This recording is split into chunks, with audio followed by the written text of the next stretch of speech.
இது வந்து மத்தி மீன், கேரளா மீன். கேரளா சமையல் மாதிரி தான் இப்போ பண்ண போகிறோம். தேங்காய் பால் எடுத்து இப்போ வந்து பொரிக்கிறதுக்குள்ள மீன். இப்போ வந்து உப்பு, மிளகாத்தூள், உப்பு எல்லாம் போட்டுக்கோமா. மிளகாத்தூள் இந்த கண்டிட்ட 2 ஸ்பூன் கிட்ட போடுறேன். 1.5 ஸ்பூன் போடுறேன். போட்டு நல்லா பிசைஞ்சு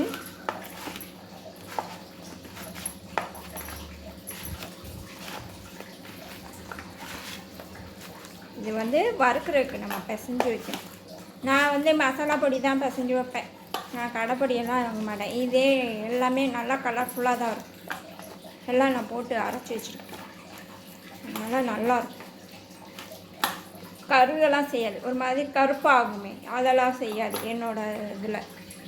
நல்லாயிருக்கும். இதில் ஒரு ஸ்பூனு எண்ணெய், வாசனை இல்லாத எண்ணெய் 1 ஸ்பூன் ஊற்றிக்கணும்.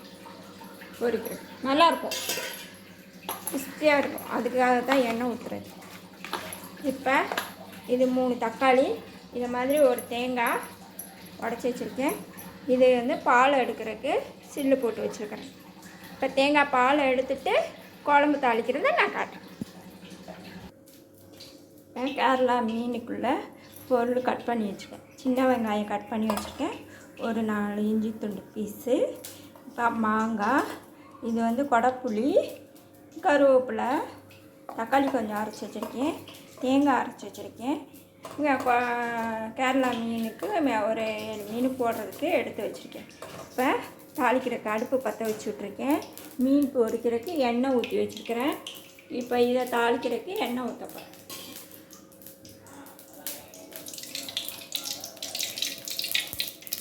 ஊற்றிட்டேன். கடுகு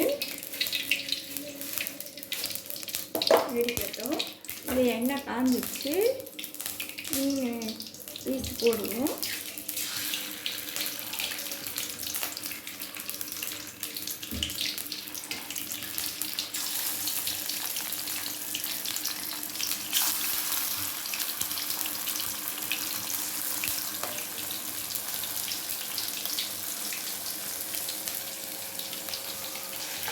கடுகு வெடிச்சிச்சு.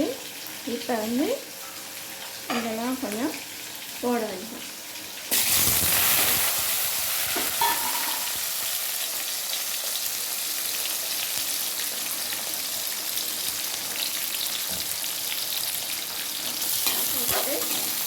நல்லா வதக்கிட்டு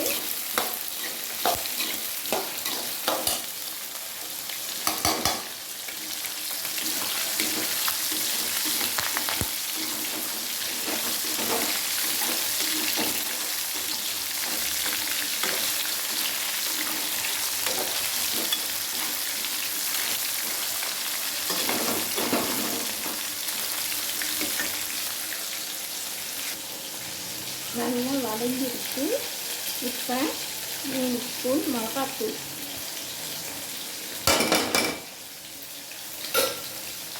இது இந்த மாதிரி நான் வீட்டில் அரைச்சது தான் நல்லாயிருக்கும். நான் போட்டு மசாலா போட்டு அரைச்சி வச்சுருக்கேன். மாதத்துக்கு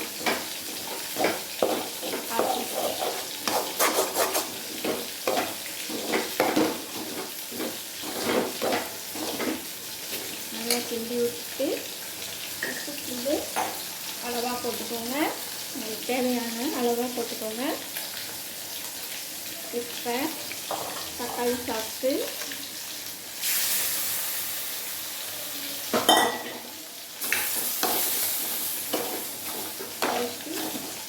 நல்லா கிண்டி விட்டுக்கணும்.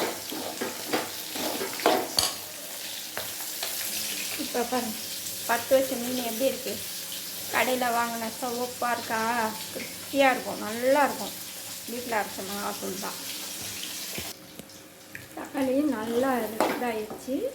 இப்போ வந்து தேங்காய் பாலை ஊற்றணும்.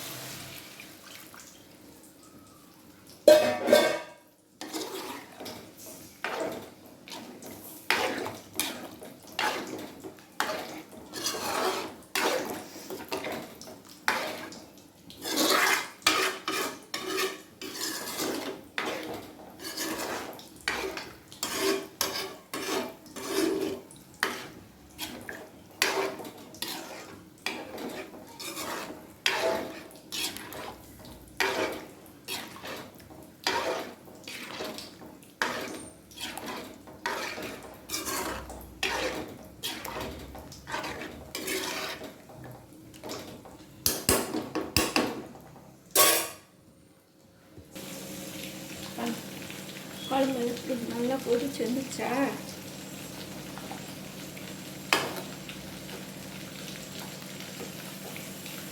இப்போ வந்து மீன் போட்டு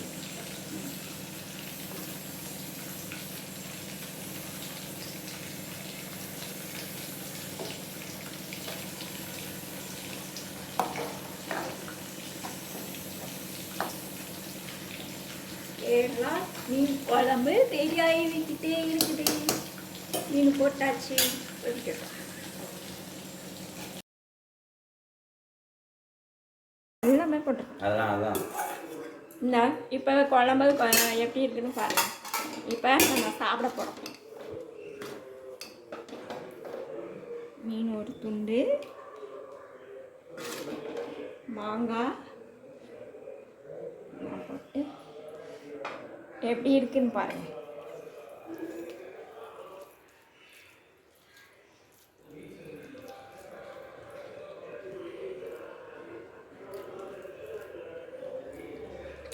சூப்பராக இருக்குது. அப்படியே கேரளா ரெசிபி மாதிரி சூப்பராக இருக்குது. நீங்களும் ட்ரை பண்ணிவிட்டு கமெண்ட் பண்ணுங்க.